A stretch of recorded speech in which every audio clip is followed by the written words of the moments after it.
What's up, gang? Hamer over at Port City. Have you ever been to a party or at school or a function and you talk to that person that always has, the stock tip that made them all kinds of money or an investment idea that they had and they just killed it? But they never seem to be there, to talk about their losses. It's only about how these heroic gains were made. Well, if you don't want to hear those, you can cut this video off. I'm going to tell you about something that was, one of the best investments that I stumbled upon in my career. We're going to talk about back in the early 2000s, where my son was having his birthday come up, and I was tired of buying those toys that he would kind of tear up, get rid of, and they were worthless after a couple of weeks or they'd lose them. So I wanted to get him something that was a little more sentimental that you could stick up, and maybe over time it might be worth a little bit of money, have some value to it at least. So I went out on the internet and I was just back into the card collecting, hobby. And LeBron James was, kind of at the top of his career, or what at that point in time was the top. Clearly, since that time, he's done even better. So 2012, I went out there scouring eBay to look for a really cool LeBron James rookie card in good shape. Now, at that point in time, I also didn't know a whole lot about grading. I was still getting back into the business. Most of my cards had been, put in shoe boxes or plastic sheets, protected, but not sent off for grading. So I'm going to show you all a journey here.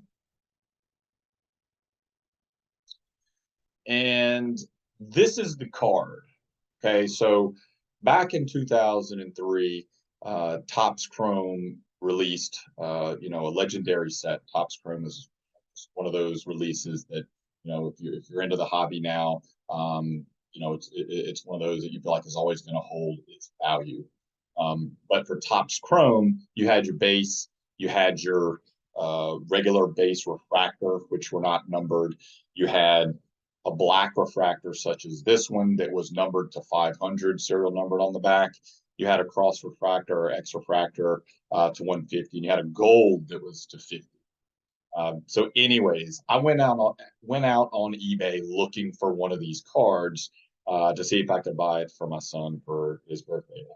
Well, now at the time when I came across this card, it was, pretty expensive card. And I took a lot of flack from my family, my extended family. Everybody was like, wow, you're going to spend that kind of money on a piece of cardboard, with a dude playing sports on it. And, people that just didn't understand the hobby and, that kind of stuff.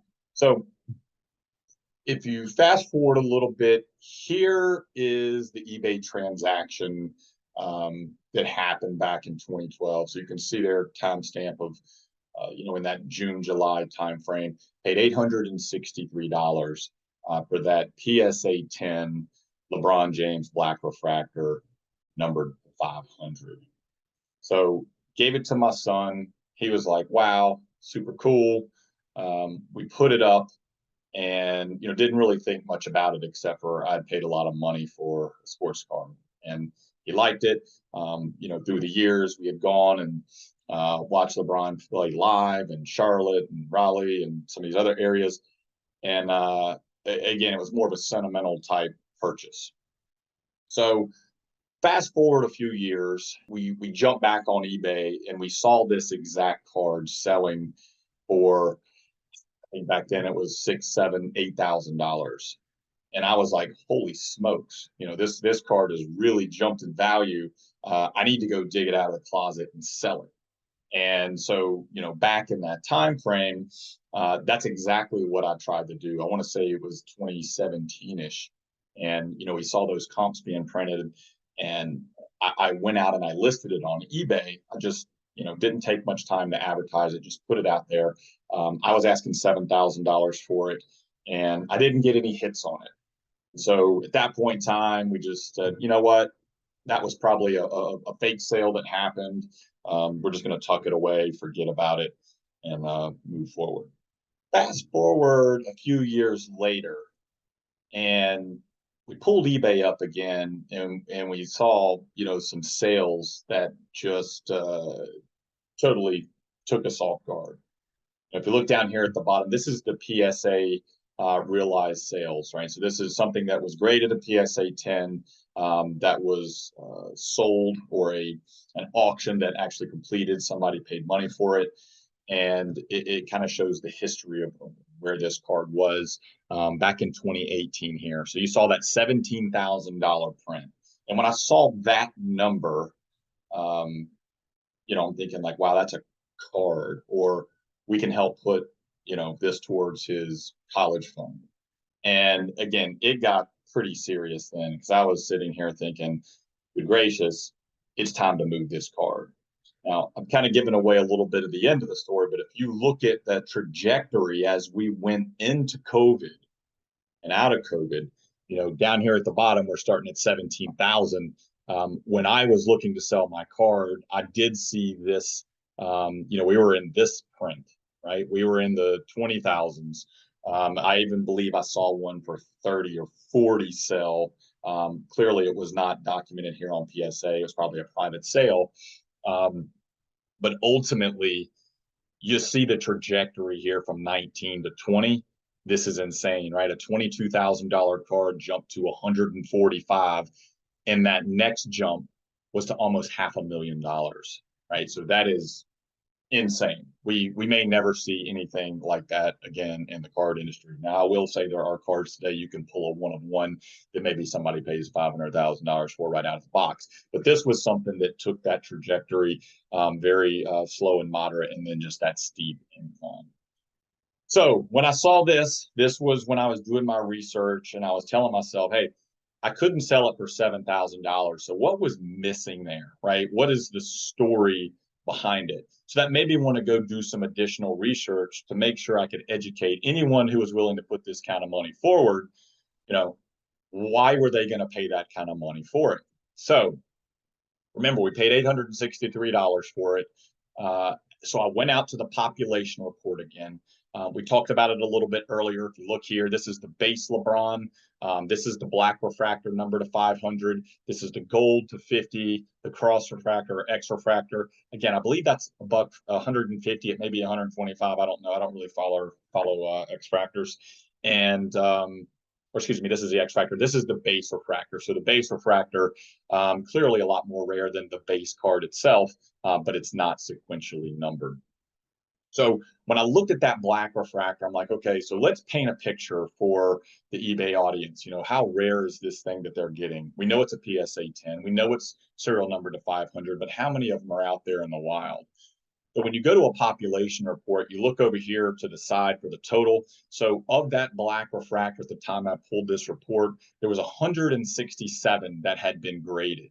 And of those 167, 21 of those were graded PSA 10, right? So there's some at 78, it was a PSA 9, 55, there were 8s, etc., right? Doesn't mean there's not other grading companies that have graded this exact card. There's BGS, SGC, and a myriad of other grading companies where this card might have been graded. Additionally, when you look at a pop report, 167 is how many times it's been graded. Doesn't mean that the same card might not have been graded multiple times. Sometimes people feel like they were undergraded, so they'll crack the slab and send it back in. Anyways, long story short, 21 copies existed of a PSA 10 in the world. So again, you're looking at that picture of how many people in your local community like LeBron James, how many people in your city, how many people in the state, how many people in the country, how many people in the continent, how many people in the world. So ultimately, the entire world knows who LeBron James is. Like it, love it, leave it. There's some polarizing or conflicting opinions on where LeBron is in terms of greatest of all time. And also there's some people that maybe don't like LeBron's political views, so they might not want to buy the card. But either way you look at it, he is undoubtedly, well, I guess it could be doubted, but I would say he's the second best player to ever put on a jersey, and he will go on to break the scoring record of all time. So again, amazing story.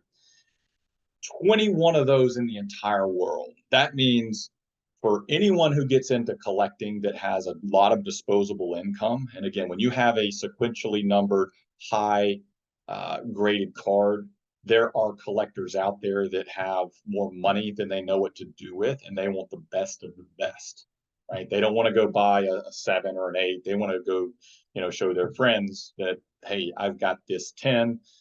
So that was the market I was going after, the very high end people that were into cards, into LeBron. That's who I was trying to target. So as we move forward a little bit, this is the exact listing that I put out there at the time. And again, when you looked at that PSA sales report, it did say that that 20 grand range is where it was. However, like I said, there were some other sales that were documented on podcasts, other auction houses, and I thought at the time the card was worth around $40,000 or $50,000, and I wanted to sell it immediately for that price. So I listed it at $54,000, and I don't have it up here now, but I talked about how rare it was, what the population was, one of the greatest players of all time. So again, I took some time to articulate the reasons why a avid collector would want this card. So I put it up there. I got plenty of offers in like the 10 or 20,000 range, which, several years back I would have pounced on. But at this point in time, the same people in my extended family and family were saying, don't sell it, right? So these were the ones that saying, hey, you're crazy to pay $800.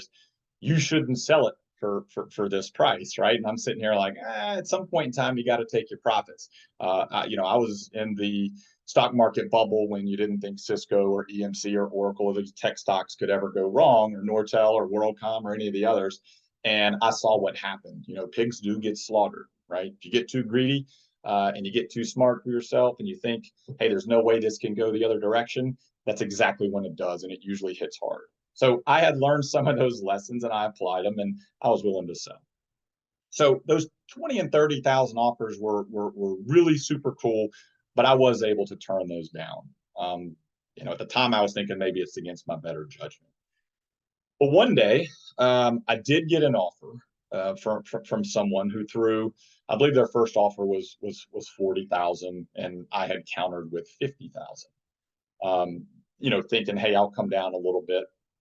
Well, this person, we started going back and forth, right? And this is where it was, right? On May 21st, I'm going back and forth. This was a CEO of a company that had gone public. I'd done my research and looked into this person. They lived in I think it was like a $7 million house. And I couldn't believe this person was contacting me on this card, right? It actually even went to PWCC. He bridged me up with Jesse at PWCC. We talked through it. I wanted to make sure this guy was legit. I was worried about getting scammed because at this point in time, we were off of eBay, right? So we're just kind of in that, somebody's on the West Coast, I'm on the East Coast. There's a lot of scams going on out there. So I was a little bit nervous. But anyways, I did my due diligence, validated who this guy was, had that confirmed with some very reputable people over at PWCC. And this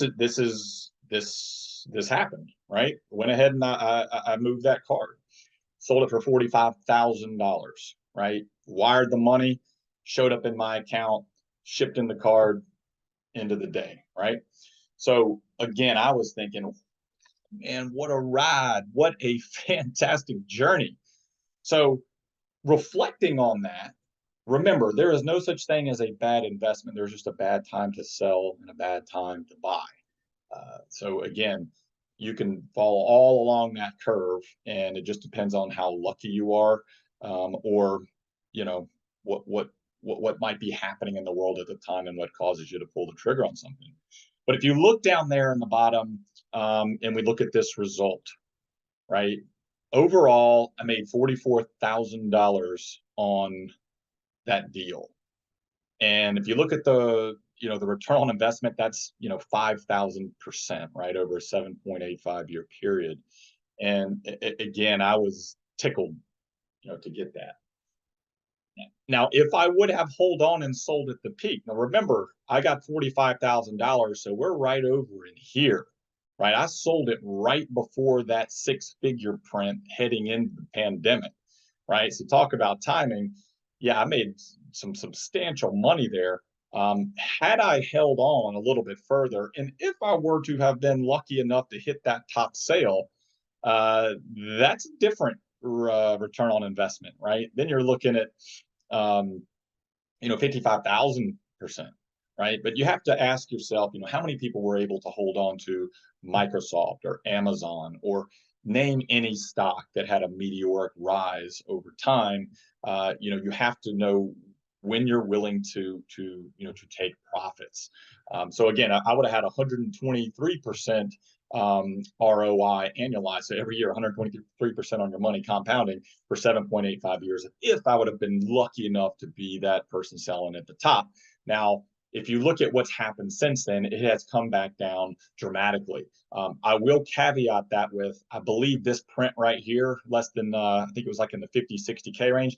That was a sale that was, I saw that on eBay, but it looked like it was over, might have been a listing from Vietnam or China. I can't remember what it was.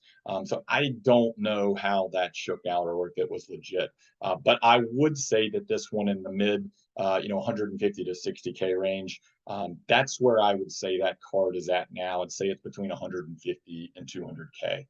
So again, I had a fantastic ride. It could have been that much better, but it also could have been that much worse, right? I mean, I could have been the person buying it way up here, although I have no way of having the capital to spend up there to buy a card. But if I would have bought it up here and ended down here, that would have been very sad, and probably would have had, my family kicked me out of the house or something. But anyways, I just wanted to share that with everybody. I thought it was a pretty cool story.